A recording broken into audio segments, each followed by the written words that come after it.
Let's do it. Fernando, how are you, man? All good, man. All good. You were just telling me about your harrowing experience being at the beach, reading a book. Luckily, you survived the heat and all the rest of the things that people are scared about these days. So congratulations for that. I'm glad you could make the call. Felt like a total psychopath, but felt like I was fighting for my life, and I'm happy to be alive. Yes. So how's it going, man? What's new and what's interesting in your world before we crack into I guess the writing you've done recently and the reason you're here? Yeah. First of all, happy to spend some time with you and just kick it. I think I'm really curious to hear your thoughts on that subject. Apart from that, yeah, just enjoying life, man. I've been 2 years now since I emigrated from Canada, a true refugee. So I feel like my life has really been good the last 2 years. And looking back at my Canadian former life when all the madness happened, yeah, I look back and I'm happy to make the decision, man. So yeah, just enjoying every day right now. Well, let's definitely touch on that. But just for people that may not be familiar with you, do you want to do any kind of intro about, what you do or any of that kind of stuff? Yeah, sure. So my name is Fernando Nikolić. I lead the marketing and communications team over at Blockstream. Blockstream is probably a company that everybody knows about in your audience, so no need to talk about that. But been there a couple of years and originally from Argentina. I love Bitcoin, man. That's pretty much it.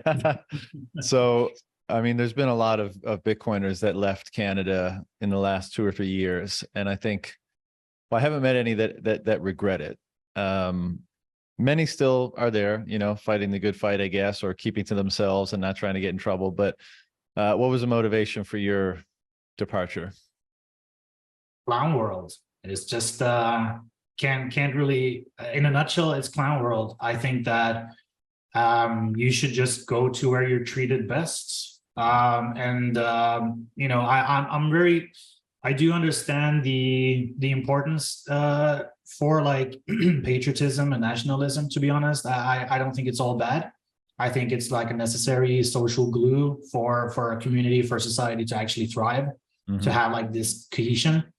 But to be like blindly patriotic and nationalistic, I think that there is a line where you should realize that the government is not really taking care of you, doesn't really care about you. And luckily we live in a time where we can find autonomy. We can find, like, using the right tools, we can really find that autonomy and that sovereignty. It's not really dependent on a country. I like to think the world is everyone's oyster. Travel is easy.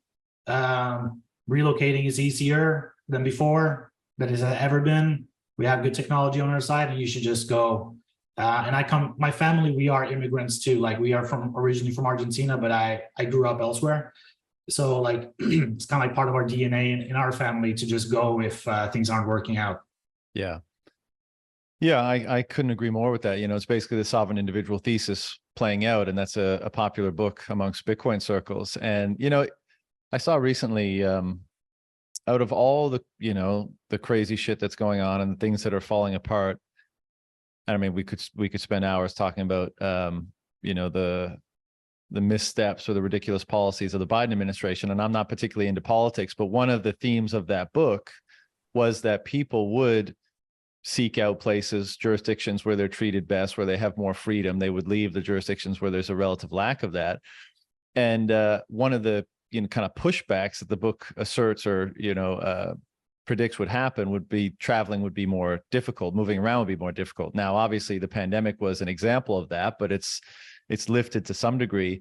But I do wonder when I see policies like I think two, I can't remember the second one that came down recently, but one was like the Biden administration was going to bring in legislation that was going to force airlines to like force some form of compensation, like no matter what the reason for, the delay or whatever. And I saw it as just, oh, this must be a policy to further, to make the airlines even more dependent, basically to socialize the airlines even more to the state, so that they are more beholden to them, so that they can more push their policies upon them, right? And an early example of that was just the bailouts, right? Like if you're a big airline and you know that like you're going to need a bailout, well then you become so beholden to them that if they come and knocking and saying, hey, we want you to enact this policy or prohibit this or do this, then you're kind of your hands are tied. And I see that just as another example of basically the slow nationalization or socialization of these big companies that will allow them to exert greater control over whatever their policies might be. And of course, as the book predicts, a policy of realizing that there's a trend of people being able to leave, their income is not tethered to a geographic location. And so how do you stop that? Because you want to maintain your tax base and you want to maintain control. And I see that just as kind of another not so obvious to most people means of doing that, because like of all the things that are going on, why pursue a policy like that? It just doesn't really, it's not very high up on the priority list unless you have an agenda like that. Right. Yeah. No. Everything that is physical is up for grabs, and you can try to digitize as much of your life as possible, income streams, job, just general communications, how you pick your friends, who you talk to, all of that can be digitized, but there are we need to recognize the physical realm as well. And I love that about Bitcoiners, by the way, because we don't fall into the trap of thinking everything can be digitized and living in a pod is enough, because you'll have furry friends that are have different the VR avatars. headset on and you'll be fine. Yeah, exactly. So I love the fact that we recognize that part. But man, what you're telling me about the government's desire to nationalize airlines, that happened in Argentina back in the 80s, man. It's so funny to me, and for so many people from Argentina and other similar countries, the stuff that is happening today in the West, we've already known. It's like we are from the future, and we can tell you how this will go. They will definitely want to take control of any means of transportation and put some phony baloney criteria behind it for justification of usage, carbon credit, or carbon emissions. And then credit that onto something that you have to your persona, whether it is a bank account, a CBDC wallet, or whatever. It is what everybody's always talking about. That is definitely coming, and people like me who come from countries like Argentina, we've already seen it. In Argentina last year or 2 years ago, the president was talking about nationalizing the internet, because there were so many poor people that don't have access, that can't afford internet. That's a good reason for them to nationalize internet, so that it is for everyone. But obviously, what they really want is just having control over the internet, plain and simple. Right. So, being able to shut you off if you have the wrong opinion, or if you posted something counter to the status quo narrative or any other reason. It's in many ways, the whole COVID situation, it's kind of silver lining, blessing in disguise, however you want to characterize it, because it really showed how far this kind of desire to control can go. And then of course it also kind of revealed who's willing to go along with it and who's not, and I'd like to leave, I think COVID, enough people are covering kind of the craziness of COVID. And what we'll jump on in a second is actually how good of a direction I think some things are going. But at the time, I was, when I was speaking to people and in Canada, while I was in Canada, the dinner table conversation was always like, well, one, I think Canadians, they've had it, so good for so long, even though I don't think it is that good, but the perception is that things are really good and that they're working well. And that there's this apathy towards how things actually are maintained. I think a lot of people in Canada just take it for granted that, we're a developed country and things mostly work well and there's not chaos. And that's just because, well, I don't really know, but it's always been that way. So why wouldn't it continue to be that way? Right. And I think, the more you study these things and look into them, it's like, no, as you were saying before, this kind of nationalism or patriotism, obviously that's, some people think that's a bad word these days, but what I think it more so is understanding the principles or the ideals or the values under which things were established, be they countries or corporations or whatever, knowing how important it is to uphold them, because it is those very things that help to generate the prosperity and the peace and the meaning and all the other things that actually go into an otherwise fulfilling life, broadly speaking. And if you don't uphold them, if you don't realize the importance of them, that's when you get chaos, because you're basically taking the foundation out from something. And of course, chaos or destruction or disintegration will be the result. And my question to people was always, basically, what's your line in the sand? Which principles do you believe ought not or cannot be violated? Because they're, this is why you get into kind of religious language with this stuff, because it is sacrosanct, it is sacred, because of what generates on, like, what flourishes on top of them. And right. So many of my conversations in Canada, and picking on Canada now because we both have experience there, but obviously you could say this to in regards to many countries around the world, but the punchline was nobody had any answer ever. Right? It's like, the line in the sand is wherever the government and the media and the social pressure tells me to draw it. And if it tells me to draw it here one day and here the next day and here the next day, which was the case with COVID, the shifting narrative, the shifting goalposts, everyone was happy to accept that. And many reasons for that, but largely, one, I don't think people realize the importance of values, principles, ideals. And two, they lack the courage to actually stand by them if they did recognize the importance of them. And those two things taken together are, it's such a slippery slope.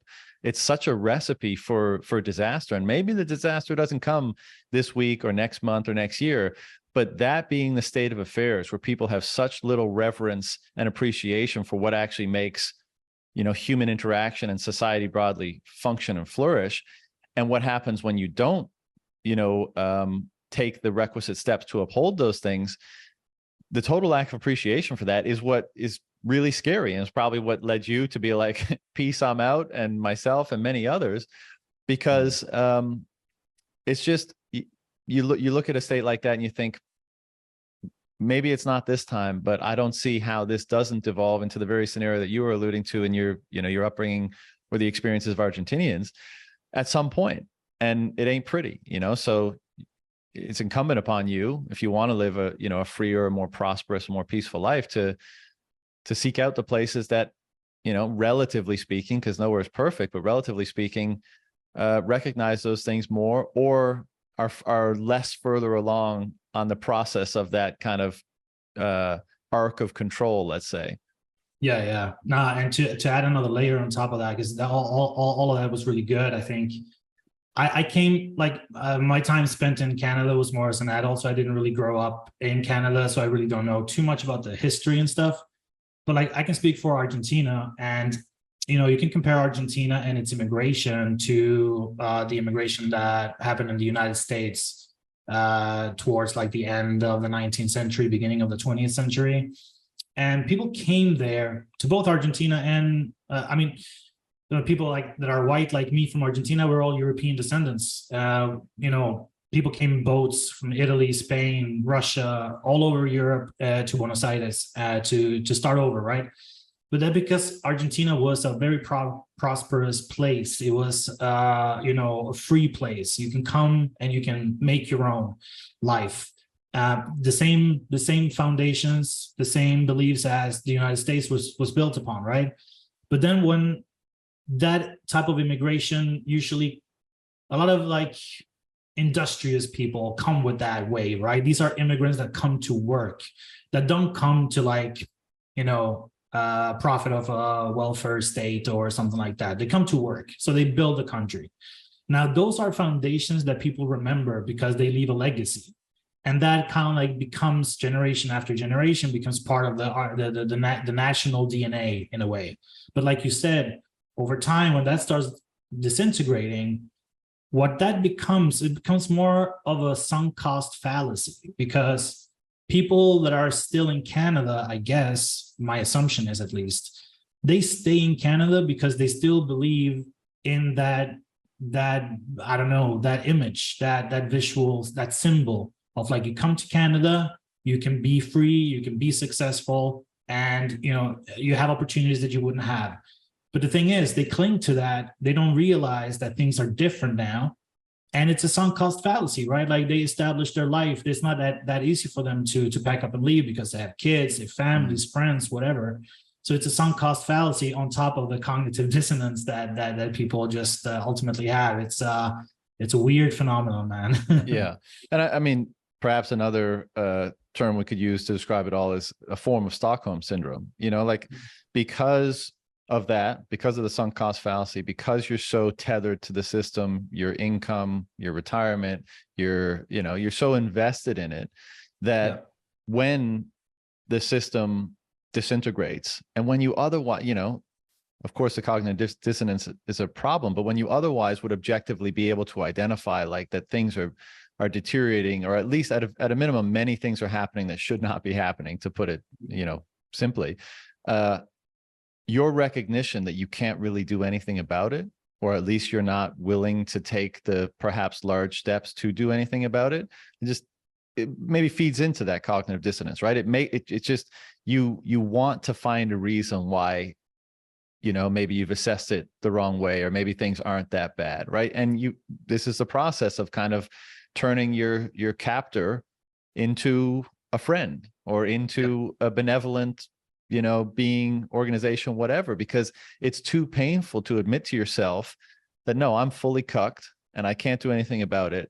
And I will, that line in the sand that I alluded to earlier, I will draw it wherever the fuck they want me to, right? Wherever the government or the media or the social process, decides that I should draw it, I'll draw it there, and I don't know when that final realization dawns on you that you've drawn it too far, or you didn't stand up for it where you should have, and of course there's many examples through history where, you only realize when it's too late that maybe you should have made a change, gotten up and left, made a stand, whatever the case may, whatever the reaction may be, earlier, right? The time to do it was much earlier. And when you finally realized that it was too late. But in any case, one of the, because that's all kind of dark, and I think those kind of characterize the last couple of years, but more and more these days, what I'm thinking and what I'm seeing, like I hesitate to say this because I don't want to have an egg on my face in the future, but I think, the pendulum might have reached its apex in like 2022. I can feel that too. Like maybe the fiat apex was 2022, because I just feel a change, and again, it's part of that change was a lot of, COVID, the circumstances around COVID, I think shook a lot of people up, and they started thinking about things very differently than they had before. Before that, you just get in a groove of normal everyday life, and living has been the same for all of your life, and nothing has really changed. And so you're in that groove. And then something as jarring as COVID in terms of how it's affected people's lifestyles comes along, and it just makes you think. And of course, it gave you time to go down rabbit holes and kind of see how things are really not working as well as you might have thought they were. And that seems to have happened en masse, combined with, again, the proliferation of Bitcoin, and combined with, freedom tech generally.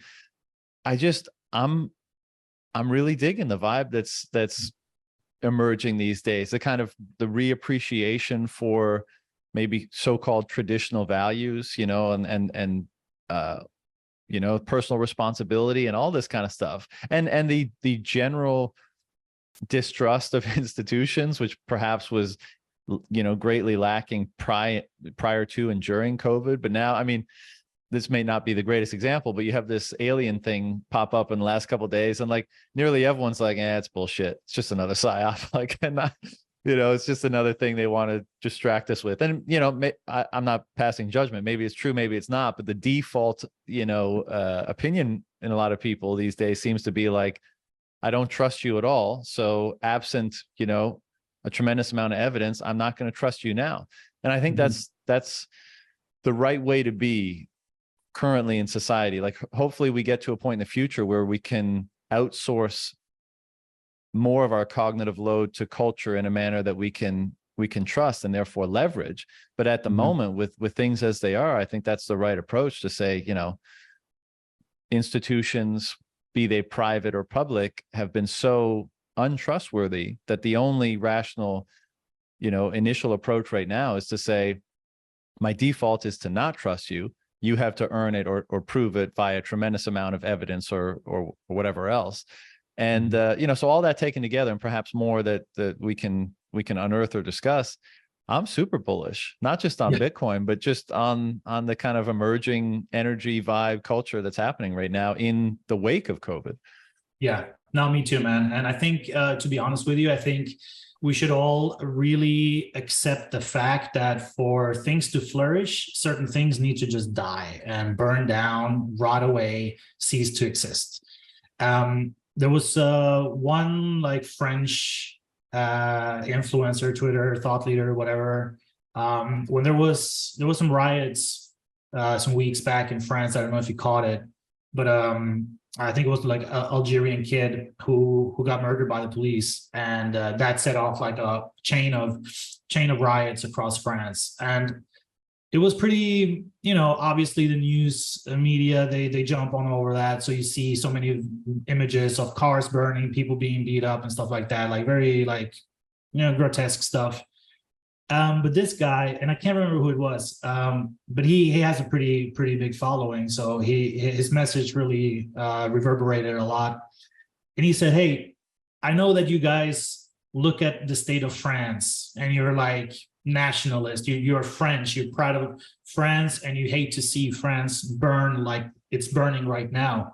But if you feel the need to like go out in the streets and like fight back against the Antifas and all these people who are usually, behind these riots, if you feel the urge to do that, think twice. Just, let it all burn down. Because when you go out to defend your streets, you're really defending the streets of this system, this corrupt system that is just perpetrating these type of BS, right? They're perpetrating clown world, basically.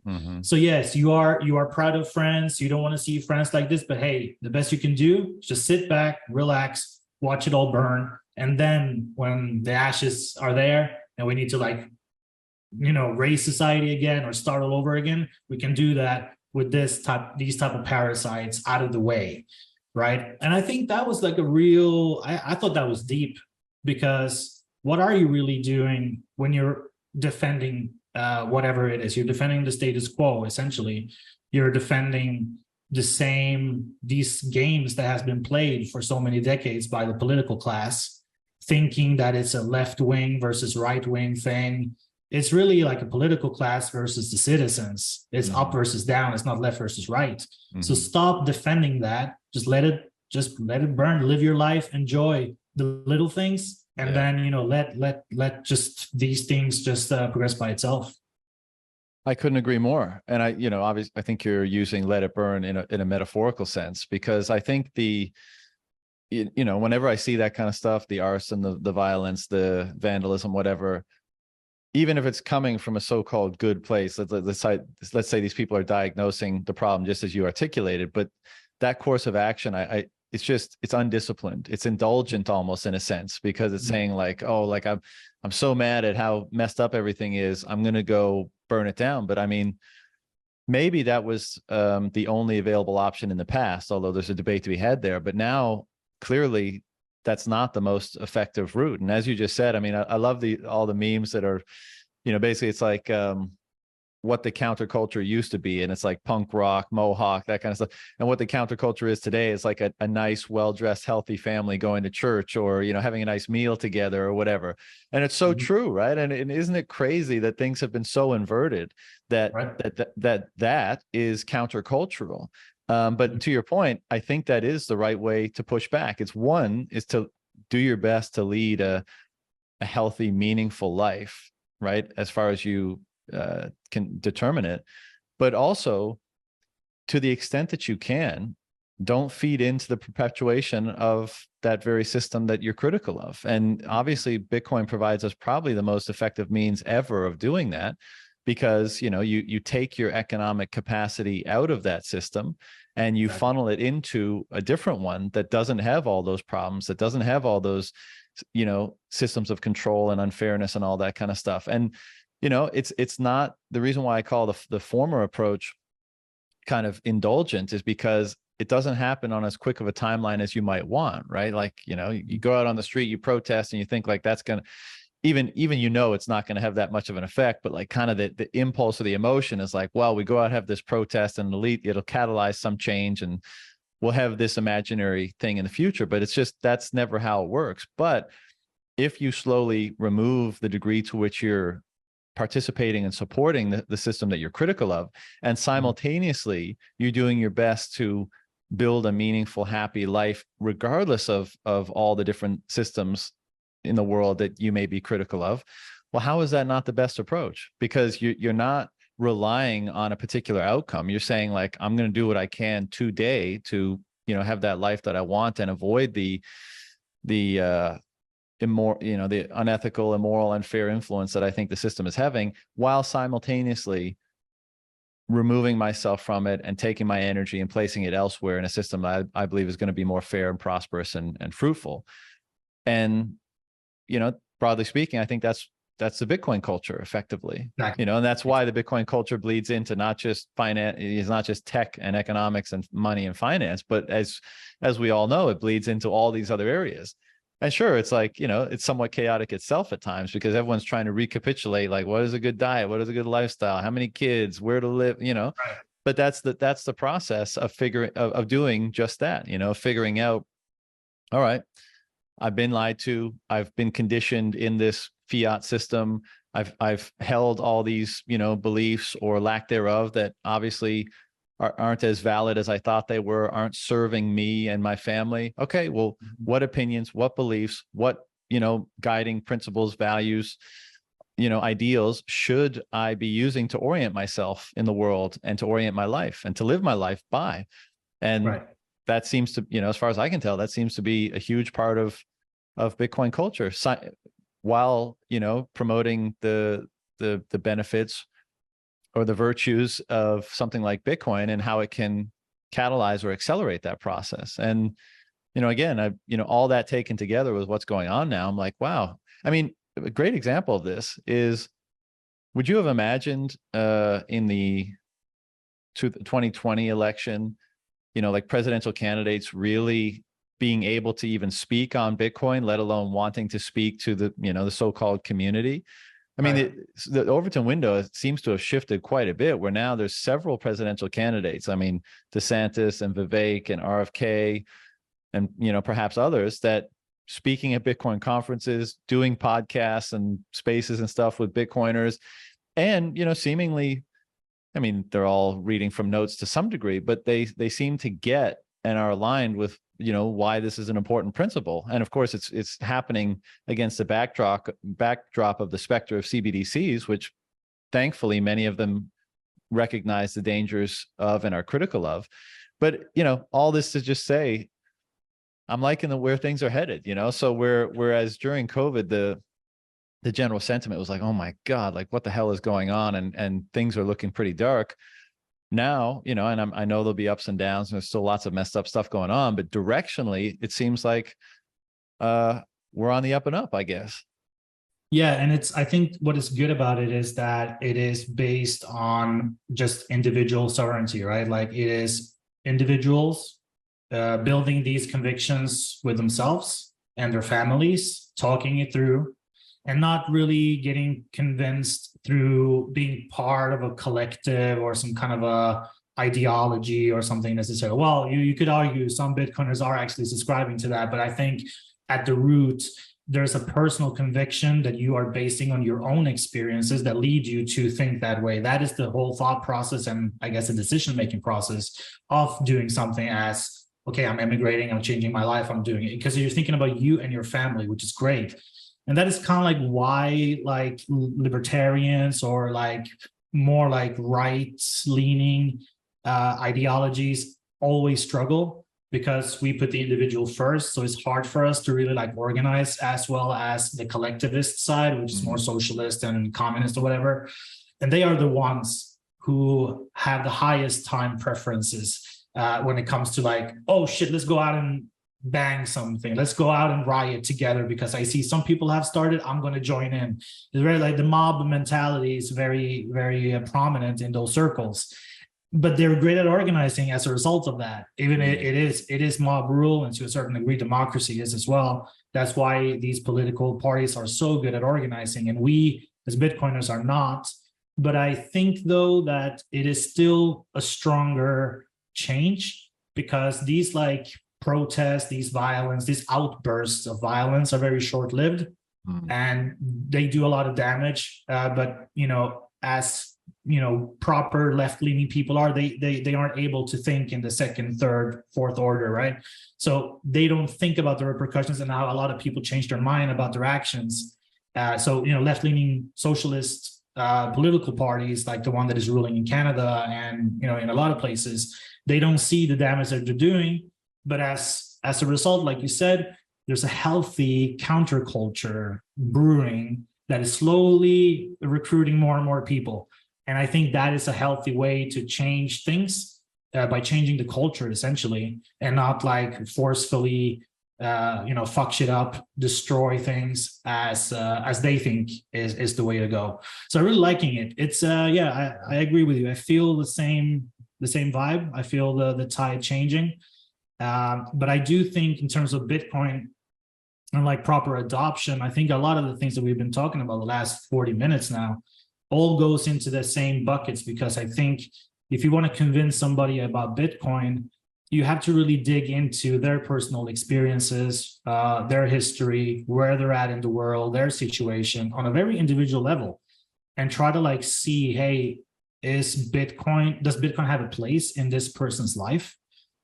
Because that's essentially why I wrote that op-ed, right? Bitcoin is not for everyone. And I've been tweeting like crazy about it too, because I really do think that Bitcoin is not for everyone. It is for anyone that are willing to listen, but it's not for everyone. And we need to stop thinking that, because you are convinced about Bitcoin for many reasons, all personal.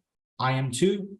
We have lived very different lives. Some of the things that we have lived through overlap, so we have some things in common, yes, but we can't really come out to the rest of the world with our convictions and use the exact same arguments that convinced us back in the day to convince a new one, a pre-coiner. I think it's like something that we as Bitcoiners have done for so many years, thinking like, oh, you want to, like if you want to orange pill a family member or a friend or something like that, they come to you because they read about Bitcoin in the media and hey, you're the Bitcoin guy. What can you tell me about Bitcoin?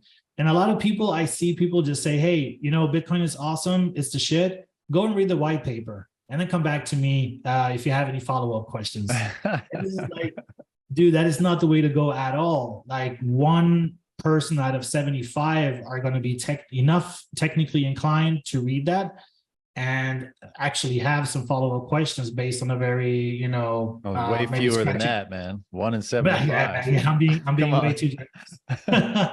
1 out of 750. Let's put a 0 to that number. Right. And then the majority will just like read it and not understand nothing, and that this is too technical for me. I'm not messing with this again, and that's a missed opportunity, right? And I don't know if you remember, like if you were on Clubhouse in this time, 2020 and 2021, in the middle of the bull cycle, and I heard so briefly, but I kind of hate that format, even with spaces and stuff. So I didn't spend much time there. Yeah. No, I agree that it got old very, very quickly. But I think me just working in communications and marketing for a Bitcoin company, I like to hear what people ask, and I love to hear what people answer. And it was like in the middle of the bull cycle where all the normies came through and they were just curious about Bitcoin, obviously, enamored by the price going up. They came and asked like, okay, what is Bitcoin in one of these rooms? And I kid you not, man, people are just like, yeah, read the white paper and come back to me. It's a little bit technical, but it's only 9 pages. And you can come back to this room tomorrow with your questions and whatever. Or people are just like, yeah, read the Bitcoin standard and that's it. And then come back to me with follow-up questions. I think we have done this so much to a degree that I think we're doing Bitcoin adoption a disservice at this point. And I'm just talking like from individual to an individual, right? Like Bitcoiners orange pilling normies. I think there's a lot of excitement when you discover Bitcoin and you think you have grokked it, when you have developed a deeper understanding of Bitcoin, and you just want to, you're so excited, you want to go to the rest of the world and scream out your lungs like, hey, Bitcoin is the shit, come fuck with it. But people are just telling Bitcoin in the same vein they themselves got convinced. And that's pretty much the crux of that opinion piece. I think that people need to think about different situations where Bitcoin can't fit in. We need to think more about these normies that we talk to, and we need to understand what are their pain points, what are the things that they're worried about, what are they trying to do? Like, are you trying to, you know, uplift your family from poverty? Well, there's a Bitcoin argument for that, but they're not going to care about the white paper at all. So yeah, you know, the same way we have been discussing like these political swings and how people slowly but surely get convicted and change their mind and start to unlearn a lot of the things that, you know, institutions have taught us throughout the years. Same thing goes for Bitcoin, man, and we just need to be more intentional about it. Yeah, I definitely agree. There's so many avenues I want to go down on, you know, discuss this with you, but just the first on your last point about kind of the left so-called being good at organizing. I mean, I agree, you're right. And part of that is probably, as you say, because they have a more collective mindset. I think part of the reason why that often fails is because it's just simply not a sustaining mindset. And so, yes, maybe you get this initial, you know, organizational capacity, but it doesn't, you know, it can't sustain itself. So it eventually disintegrates. And I think the things that have the greatest staying power, and I think we can make a strong case for Bitcoin, you know, being maybe the prime example of this, but it's certainly another good one would be something like, you know, religious beliefs.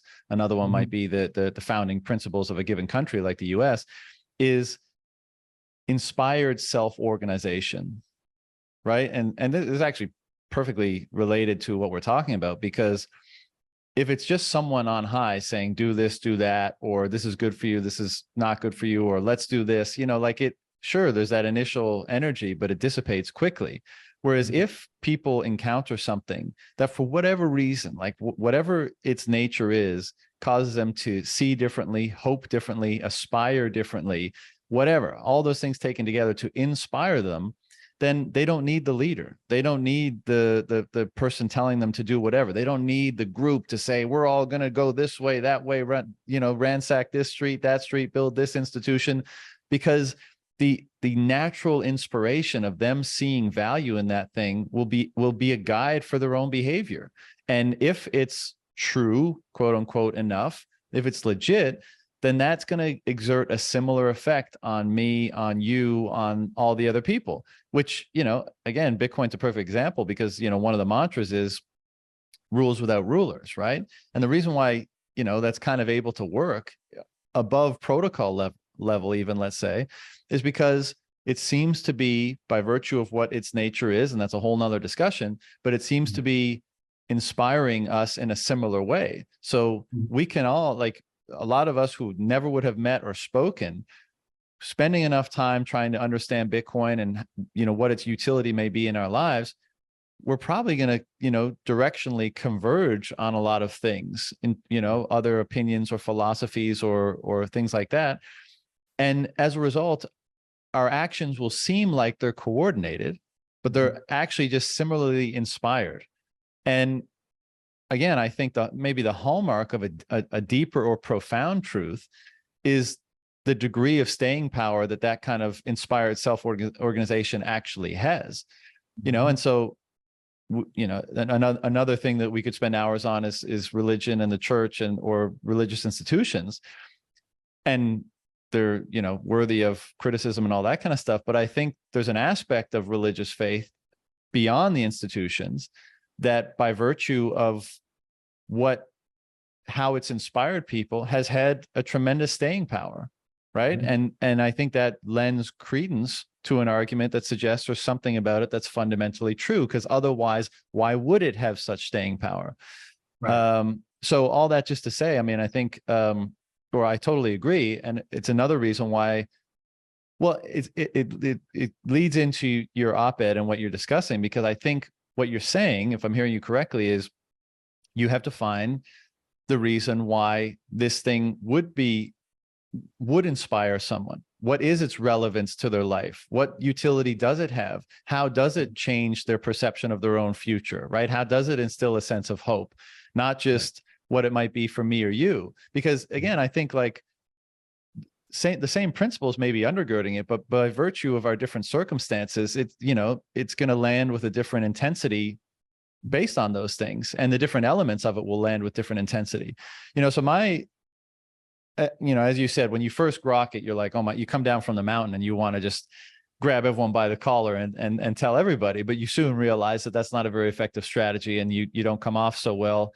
And then, you start thinking, well, I guess I'm now a representative of Bitcoin in some capacity. I mean, I'm making a case for it, even if just to one person. What kind of representative am I? Like, if they just think I'm a crazy person, I'm doing Bitcoin a disservice in promoting it.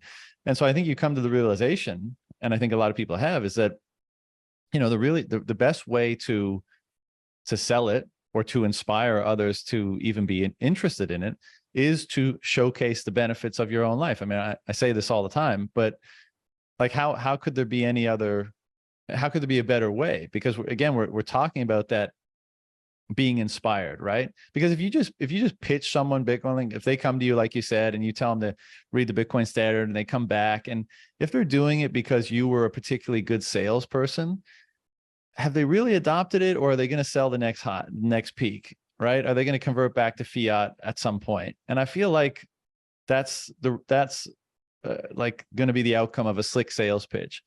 But to your point, if you can empathize with people sufficiently, again, I'm kind of totally, this is different for you because you're in marketing for a Bitcoin company, perhaps. So there's nuance here, but I'm totally removed from the orange pilling game. I mean, I meet a lot of people in my daily life these days, and I tell them that I'm involved in Bitcoin, and they say, tell me more. And I'm usually very politely dismissive. Like, yeah, I'm interested in it, and it is what it is. Like, I'm not trying to convince anybody. If they continue to ask questions, I'll continue to answer them. But again, I think, we're dealing with such a fundamental paradigm shift here, in money, basically the water we swim in that nobody's aware of, sort of thing. That if you just try to argue the case or persuade people, I don't think that's the strong or sufficient enough way to go about it. I think it's in how we live our lives, which I think is why this whole notion of the counterculture is all these things that we were alluding to before.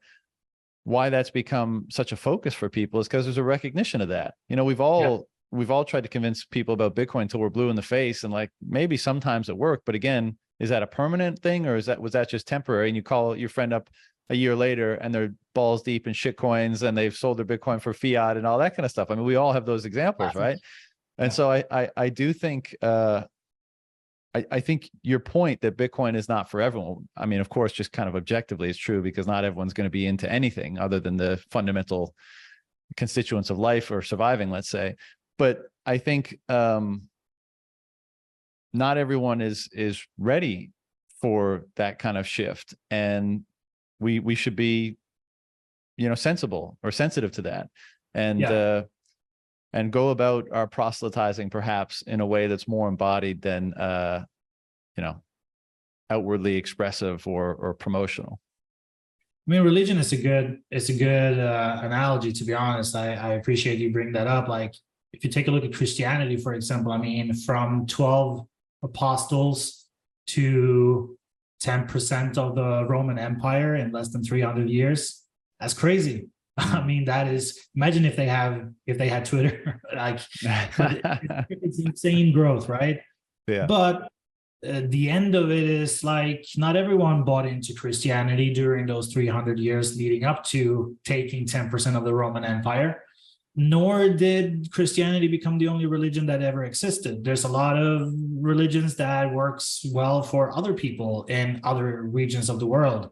So Christianity is not really bought, but they choose Islam or whatever. So I think when we become like super hyperbolic about Bitcoin because we love it so much and we dedicate our lives to it, both personal and professional, which is true, it's very easy to fall into the trap of thinking, holy shit, we're going to take over the world with this. Like, we like to compare Bitcoin to the US dollar taking over as a global reserve. But I think that's it's a false comparison, because what you're essentially comparing Bitcoin with is a fiat money that has been forced upon a central government in the States to the rest of the world. Since you can't coerce anyone to use Bitcoin, you have to convince them about the values. And since it's a voluntary thing, you can't expect Bitcoin to become, to replace the US dollar, because US dollar is just a coercive monetary unit. People are being killed. The countries are being invaded if they want to use something other than the dollar. So that's not what Bitcoin is about. So I think we will get to a place where Bitcoin can be considered a global reserve, but not in the same vein, not as fast, because the only way the US dollar got to be a global reserve that fast was straight up through war and invasions. And deals that just left the US winning and many countries suffering. Like, that is the reason why I grew up outside of Argentina, right? Like my mom emigrated from Argentina to Northern Europe when I was a kid because of hyperinflationary dumpster fires that just kept on coming back. Every 8 years, Argentina goes through the same thing. And that's me when I was a kid 3 decades ago. And I still see to this day, people are still leaving Argentina because they have opportunities elsewhere because of the same reason. So all of that goes into my mind. And then, a friend of mine introduced me for Austrian economics. That made sense. And then after that, the same friend introduced me for Bitcoin. All of my previous experiences leading up to my introduction to Bitcoin at that point in my life made sense. And that is kind of like how we need to pass it forward.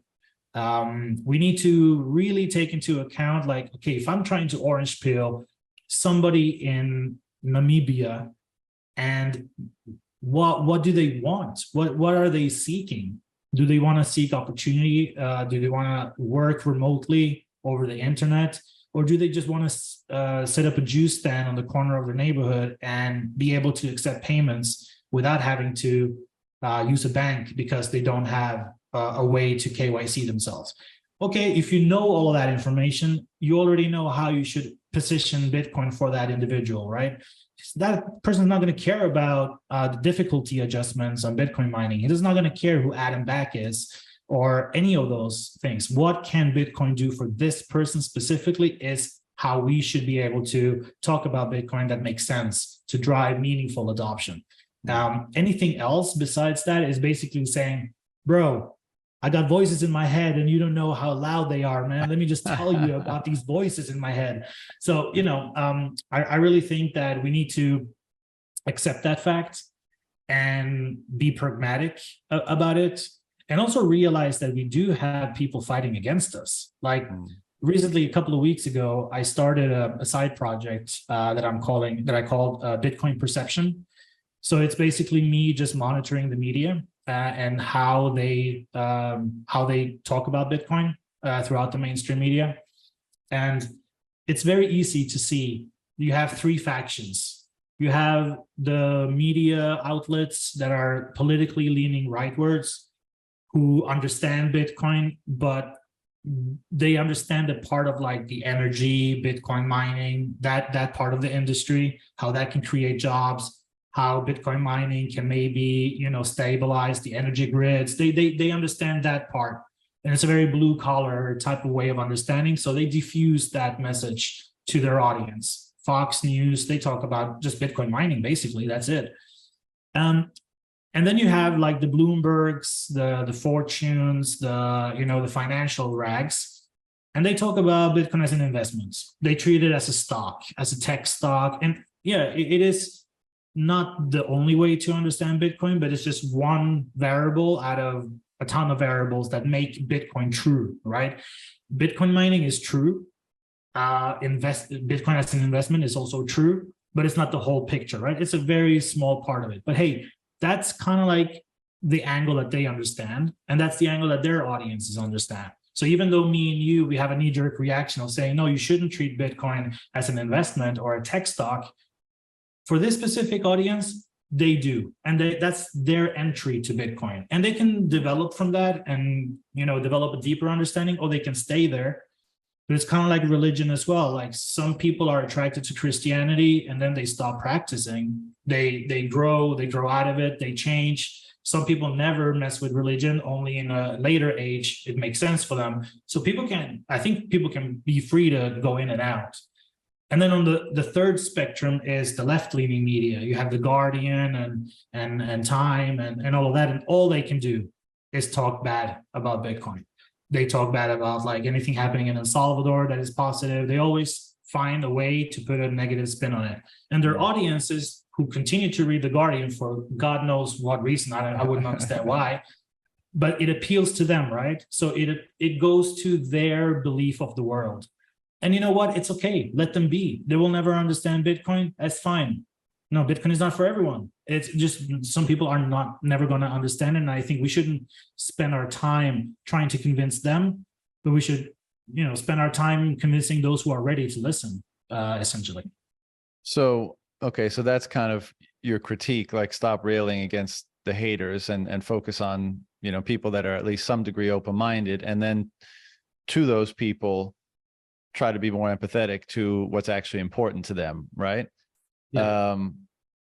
Does that characterize the position like well enough? Pretty much. Yeah.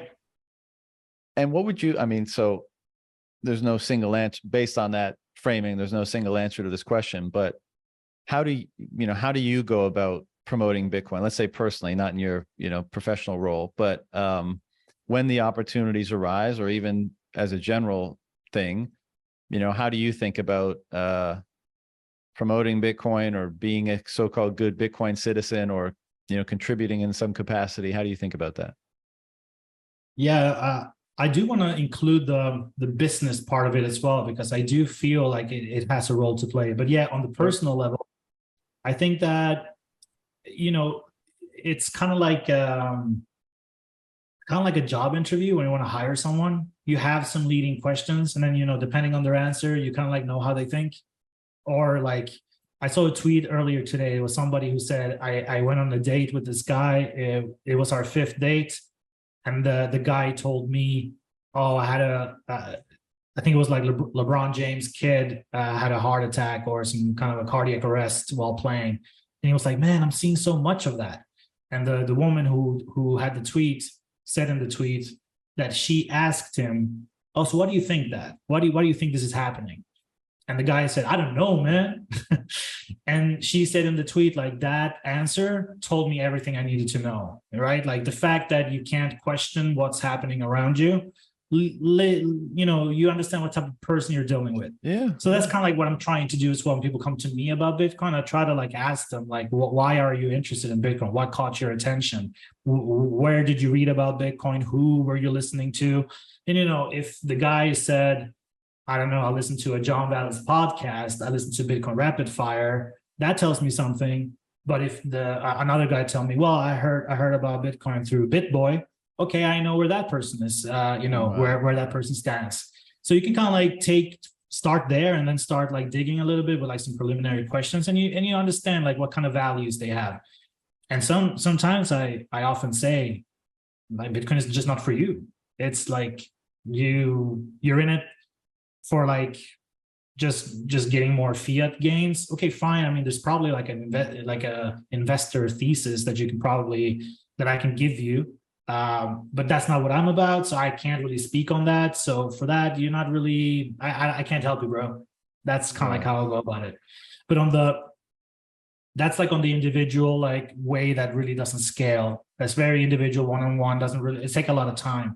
What I believe in the future that makes me extremely bullish is that I think like the next wave of like mass adoption that would really move the needle in our favor is going to be through apps, through products, through Bitcoin companies, just creating things, because they are forced, if they want to be successful at least, they are forced to have a deep look into a very specific problem and try to find a fix for that.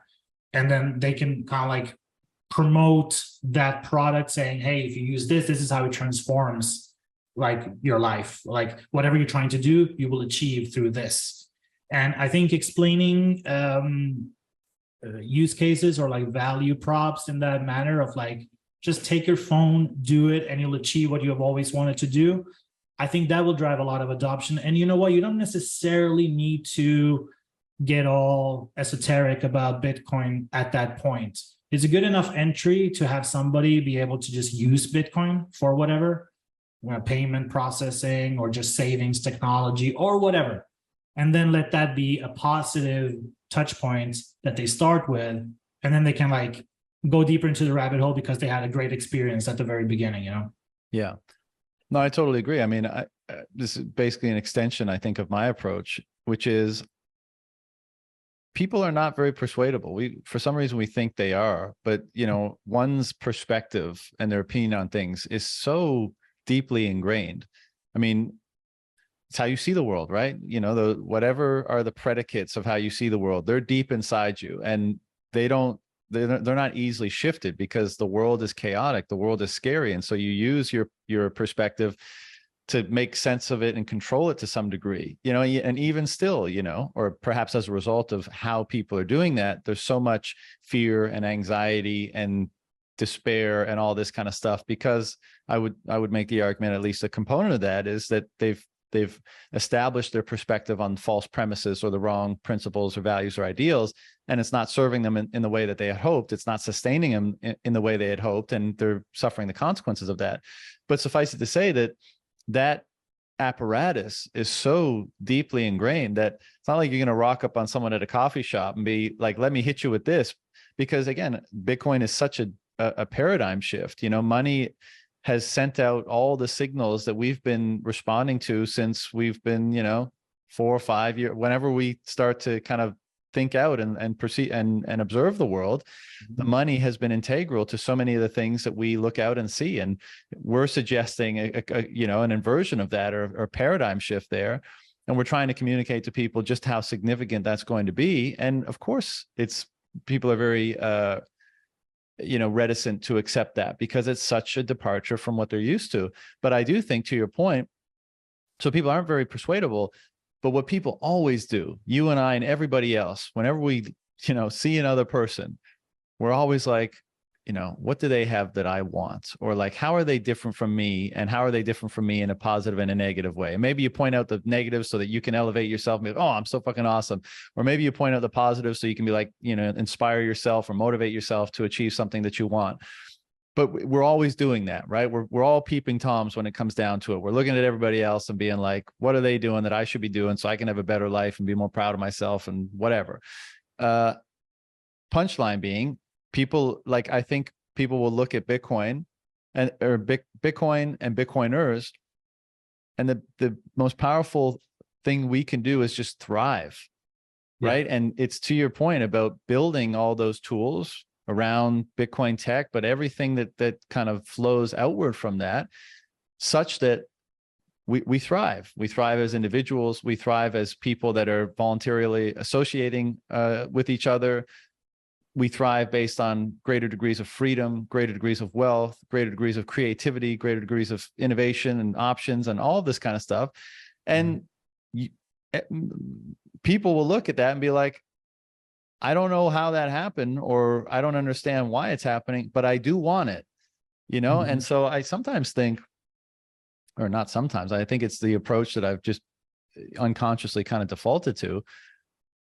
Why promote Bitcoin at all? Which might sound weird because I have a podcast, but I've always maintained that this podcast is just me getting my rocks off, you know, talking to people because I'm so interested in it. I don't consider myself an educator, but I think and it's also, it's not just I think there's a deeper effect of that, because kind of like we were saying with the protests and tearing things down, if you orient yourself, or if you think you're doing something constructive or valid by outwardly trying to promote something, I do think it detracts, at least to some degree, from the attention you give to the inward changes and actions that you take in reference to your own well-being, the pursuit of your own goals, all that kind of stuff. And so sometimes I think it's kind of a lazy out.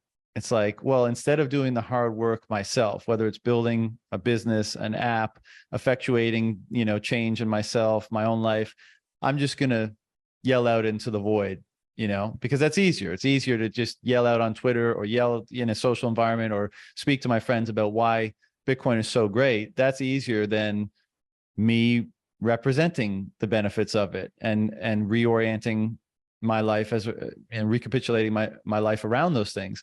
I think, you know, that's an aspect of it. So I almost think what I was going to say there is I almost think that, you know, no promotion at all. Basically, it's like build and live, you know, the life that you think is most valid and meaningful and worthwhile, and everything else is going to fall into place. You know, like I don't particularly, I think if BlackRock gets an ETF, then all of our bags are going to be pumped to some degree. I mean, it stands to reason, but I don't like that, because I think most people that get involved in that, I hope not, I hope I'm wrong, but there's certainly a threat of everyone being rug pulled at some point, whether it's the custodian of BlackRock, you know, messes up, or they get co-opted, or they get confiscated, or whatever. Like, that is just not what Bitcoin is about. That's not the value proposition that Bitcoin represents. But I'm not going to be out there, you know, decrying it, because people have to learn lessons for themselves. And it's really difficult to advise. It's really difficult to, you know, get someone not to touch the stove, because until they touch the stove, they don't really realize that it burns them. And so again, that's just another reason to refocus on yourself, right? Really living out the benefits of all the different things that you think are most important, Bitcoin being just one of them, but perhaps one of the most important. And you know, how will everything not fall into place if you're right? And if you're wrong, then that's good anyways, because you weren't out there proselytizing for something that wasn't what you thought it was. So in both cases, it's like, you know, just do your best to live the best fucking life that you can imagine, and everything else will fall into place. So I think that's where I land on it. Yeah. And you know what, like, I think, to be honest, it's like you said, man, like, there's so much to unlearn. There's so many stuff that you have to be willing to give up in terms of like the convictions that you have made for so many years. Whether it is through educational systems, or your family or your circle telling you like how to see the world, you got to shatter your own worldview. And that's essentially what us going to a no coiner essentially is. You're like shattering the worldview. And I think there's certain traits, personal traits that you need to have in general in order to be willing to listen to what Bitcoin is about. And I think those are personal traits that not everyone has, right? Like, I think you need to be a humble person, because you need to be able to listen to something that is against totally the opposite of what you have believed in for so many years. Totally. And you're willing to let your mind sway a little bit. You also need to be proud. I think you also need to be a person that sees value in beauty, in something, in holding something sacred, be a builder, and not like somebody who thinks things are just given to you.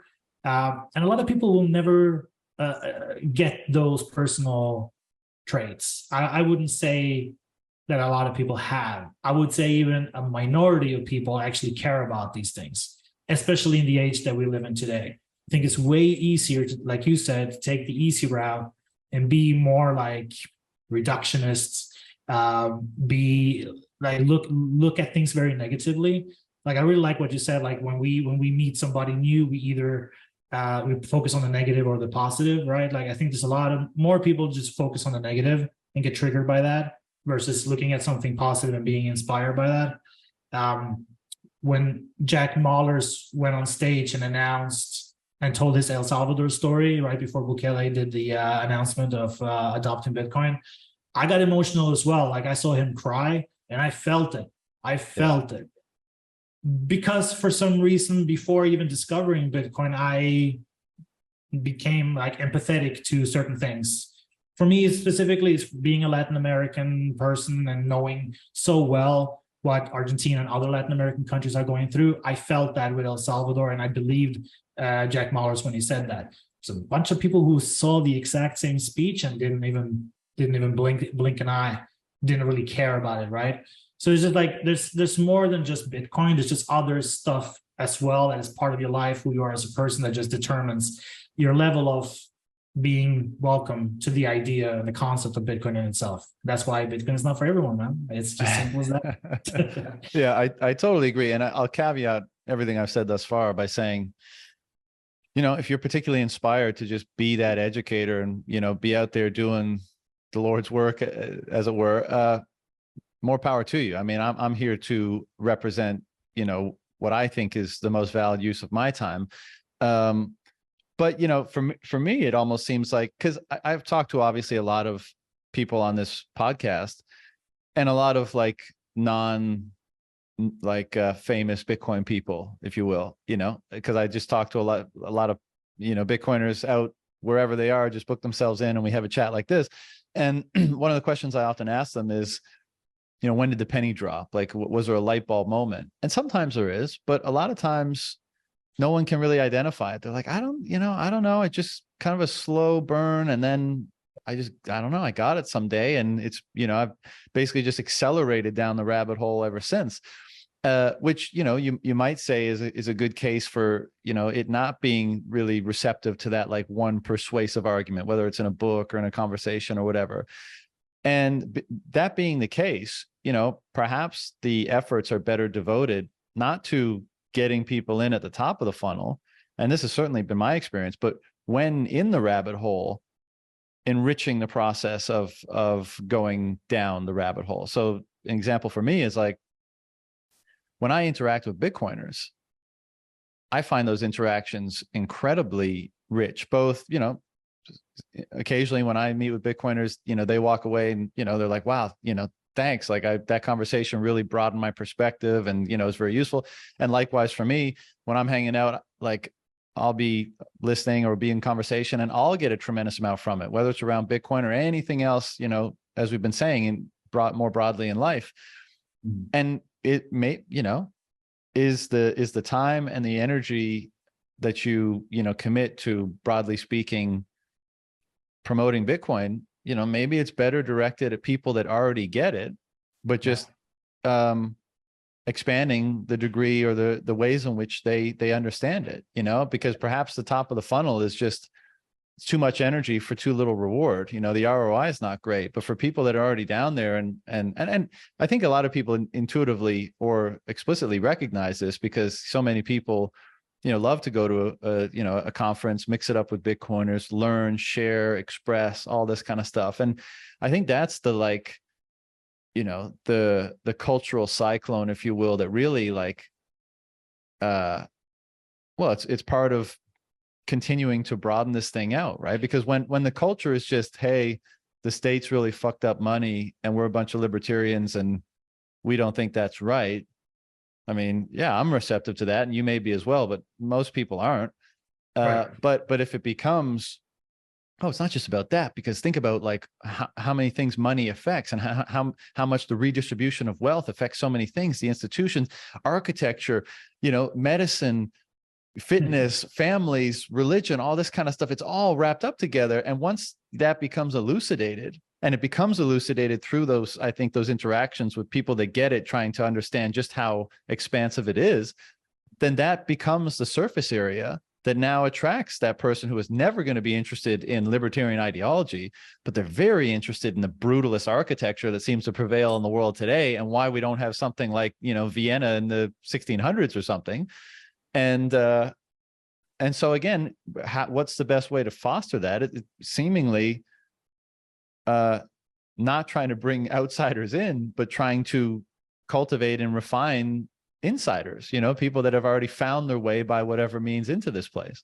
Yeah. To conversation, right? Like not these endless monologues of these well-meaning, well-intentioned Bitcoiners, but they are so wrapped up in oh my God, I have changed so much. Just you can change the same way. I think it's just no, chill, find out what they're like, see if Bitcoin fits, take it from there. It's through conversation, man. You're not asking a woman that you see for the first time to marry you instantly. It has to gradually happen. It's this is humans interacting with each other. And that's to what you said about the podcast. I do want to commend you on a couple things. I think in terms of podcasters, like the most prominent Bitcoin podcast is out there, you're the only one that really talk with straight up plebs. Like I remember one dude that also had emigrated from Canada who ended up in Finland, and he was like, oh yeah, he was down with like Norse mythology and OmniFin, I think is his handle on yeah, Twitter. like that's an interesting story, man. It's obviously like, okay, it's not necessarily like, oh shit, me as a marketer, I'm going to like create a campaign to orange pill more of people, Canadians who went to Finland and, you know, it's with Norse mythology. No, it's very anecdotal, but it's still relevant and true to people's experiences, right? So the combination of all those plebs that you've had on your show really teaches me a lot. So I just want to give you like big thanks for continuing to just spend so much time with people like that and just letting them tell their stories, because it is insanely interesting. And I don't think any other podcast is really giving that like realist reflection on how Bitcoin adoption really looks like in just in real life. So thank you for that. Well, thank you, man. I appreciate it. But the other thing is, what I find interesting about podcasts in general is that, you know, you have three different types of podcasts. The podcasters who speak to other podcasters and they have like they have like everything they say and everything they believe in has like this weird incentive, this like weird business model behind it.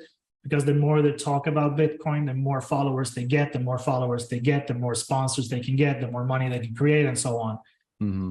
But then you have podcasters who try to go a little bit outside, like what you do with Portal Orange, for example, and, you know, Marty doing with his. They bring in other people, and I always find those conversations interesting, because at some point, either you guys or Marty or anybody who are the host of those shows, they have this moment where they hear the guests talk and they say, oh man, you're a Bitcoiner without even knowing it, right? And then the third is like the more technical stuff, where just a bunch of developers building on Bitcoin.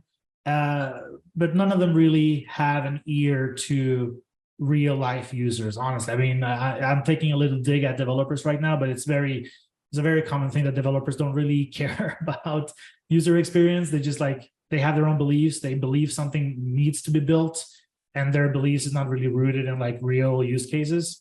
But the fact is that in the Portal Orange, or when you have like Tulsi over, it's like these are Bitcoiners in the making, and that's the kind of like the type of people we need to find in the wild, that are not as famous or prominent as the Tulsis of the world, but that have all these experiences and these ingrained beliefs that will make them a perfect fit.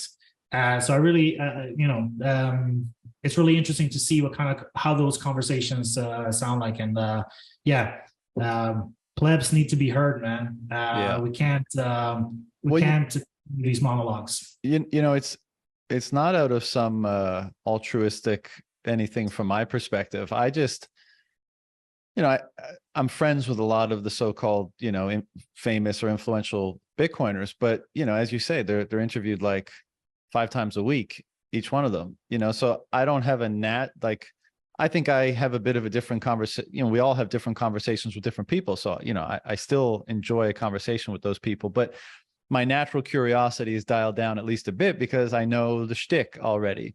But with some, you know, pleb who has 5 followers on Twitter and works as a plumber in Idaho, I don't know shit about him. So I'm very intrigued by, you know, what his whole story is. And what, you know, there's a couple of things about that. One, I've been so impressed by pretty much all of them, you know, like they come on, it's usually their first time on a podcast. There's a little bit of nerves and stuff, but we have a chat and we go through things, and they're just like, they seem to be honest and genuine and, you know, high integrity, hardworking, principled, you know, on down the list people. And it's just like, it's just another kind of, well, it's another showcase of kind of what Bitcoin does to people, or what it, you know, whether it's a push or pull sort of thing, whether it brings them in because it has those qualities. But I've always just been so impressed about like some random person will literally book themselves in on a public Calendly link I have. And I ask for like a little description of what they want to say in their Twitter handle. And oftentimes there's not much to see on the Twitter handle. And they'll be like, hey man, I'm just so-and-so, just thought, you know, wanted to have a chat sometime. And I'll be like, oh, fuck it. All right. And then we fire up a live stream with, you know, basically no prep as you experienced today. And it ends up being great. And then the kicker on that oftentimes, you know, is that after that little bit of exposure, you know, I'll get a message, you know, a few weeks, a couple months later, and they'll be like, hey man, I just want to let you know, like, after that conversation, you know, I got hired to write content for X Bitcoin company, or I met so-and-so at a thing, and now I've got my foot in the door working in the industry, which is something I always wanted. And which is super gratifying. You know, that's the best, to know that like Bitcoiners out there, just by us having a silly conversation, ended up being able to work in Bitcoin and have that degree of fulfillment, and obviously get on the path to hopefully doing more. So it's, I love that aspect of it. And then, you know, you brought up Portal Orange, so I'll just say something briefly about it. But so rapid fire has just become me talking with plebs, and I love it, right? Because it's just easy and it's enjoyable. But with Portal Orange, we all just felt, you know, me and the three other guys, that we create kind of a unique chemistry or atmosphere. And it was just as you said, like we kind of thought, instead of like Bitcoiners trying to bring everybody in, why don't we kind of bring, you know, the Bitcoin ethos, principles, vibe out to people, and to people that are like, you know, not nobodies in the world, people with followings or influence of some capacity, and people we think will line up with us at least to some degree. You know, why don't we go out and do it well, and, you know, showcase them well in terms of how it looks and feels, but have, you know, meaningful conversations, obviously around Bitcoin, but also their kind of thing. And if anything, I would say that's pretty much my only effort at orange pilling anyone, because there is like an element of that is like, if we can get a conversation with Tulsi, if we can speak with Vivek, or if we can speak with Jordan Peterson, and access through them both their, you know, themselves and their opinions and their audience, I think it could be impactful, because, you know, we're all a little bit crazy, but we're not fully crazy, you know, so the conversations can be coherent and hopefully somewhat meaningful and relevant to people. And this is kind of my basic premise. Like, I think Bitcoiners just being Bitcoiners, this kind of been my whole theme throughout this whole conversation, but like really continuing to refine themselves forever around the principles that they find in Bitcoin and elsewhere, you know, and holding themselves to that, and trying to live with integrity and honesty and humility and all those things. I think that that's the most powerful way to promote Bitcoin. And this is just a means of kind of leveraging that to bigger audiences. And then we'll see, you know, whether we're all just a bunch of crazy people or there really is something to this. And, you know, it's a fun thing to do anyway. So it's really no sweat off my ass to you know, be involved in it in some way. But yeah, that's the motivation behind that. And, you know, no particular schedule with it, but, you know, so it's going to be sporadic, but when we do them, we want them to be done right with the right people and done well. So we shall see. How you doing on time? I'm good. Getting a little hungry. So if you want to wrap up, Sure. I'm totally down with that, man. I mean, I feel like we could, you know, branch off everything that we have discussed and do another 3 hours. You know, like that's always the danger. So, how are you feeling? Yeah, I'm good. But I mean, if you got hunger distracting you, I won't hold you much longer. We can get together another time and delve into whatever you want to dig into. But before we shut it down today, I mean, was there any you know, closing remarks, last words on this particular topic that you wanted to get off your chest? Bitcoin is not for everyone. Or direct people anywhere to your destinations and stuff like that? Yeah, go check out Blockstream. Google that if you don't know what Blockstream has done and what we do. Google Blockstream, Google Adam Back, Google Andrew Polstra, Kristen Decker, crazy galaxy brains. What's it like working there? I mean, obviously you're going to probably have to say that you like it, but beyond, you know, liking it or disliking it, what's it like being in an environment? Because, like, sorry to interrupt, but I see Blockstream as, well, I think we all kind of think it's a very fascinating and great company. They've done a lot of great work in the space. They're involved in so many things, from mining to software to hardware to wallets, you know, innovating in financial products. I mean, it's just such a cool company. And, you know, a lot of people know Adam from being referenced in the white paper and some of the OG developers that have worked there. So, just give me a sense of what it's like. You probably, it seems like you work remotely, but what's it like to be working on that team? Man, the coolest thing is that I'm always the dumbest person in every Zoom call, and I love that because I learn so much from people who are way smarter than me. So I take that as just a blessing in itself. But I think what's interesting about Blockstream is I think that there's a lot of Bitcoin companies, obviously, but I think the majority of other Bitcoin companies are really, focusing on like one specialization. They have one product, two, maybe three, and they go all in on that. And Blockstream has just so many things, and it's so like, to me, it's like next level type of things that people don't understand today sometimes, that they will later. And I think it's just a lot of the things that was already existing before I started at Blockstream a couple of years ago. I can't believe that some of the things got invented in 2014, 2015, like stuff like, I know people talk about ZK proofs today. I mean, there's a white paper from Bolstra from 2015, I think, or something like ridiculous, how groundbreaking work they did early on. But I would say the challenge of working at Blockstream is to have so many things going at the same time and having enough resources just mentally to be able to work on so many different products at the same time, right? Like all our products have so much interesting, so many people using them for so many different things, and trying to capture like how people are responding to the products that you're making, to the way you talk about it, is fascinating. Like I learned so much from people who use Liquid, for example. I think I know how to position Liquid or Jade or whatever to a specific target audience, but then I also see like how they talk about it on our Telegram community channels or whatever, and it's just like learn so much from them. So it's truly inspiring place to be at, and having Adam back as your boss. I mean, I would never thought that was going to be a thing when I got into Bitcoin on the way back. So it's really awesome. I don't want to say it's like everything is perfect. Obviously, every company has their own challenges. But it's truly a remarkable place to work at, and just people to have around. Yeah, I can't imagine. I suspect you're right. It's always impressed me, just like how many, as you say, how many different products and things are developed there. And of course, the challenge of taking limited resources and determining which projects are worthwhile to go on, like, satellites versus hardware wallets versus mining facilities versus, like, how do you make those determinations? And, it seems like it's working out all right so far. So hopefully that continues to be the case. And again, this was great.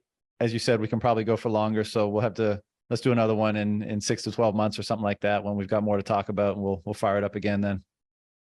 I'm down, and hopefully, our paths will cross at some conference or something soon, man. I would love to just chop it up in person sometime. But yeah, it was a pleasure talking to you. I feel it was overdue. We wanted to do this for a while. So yeah, I truly enjoyed it, man. Thank you. Yeah, man. Beers at a conference sometime would be great. So hopefully it happens soon. All right, brother. Take care.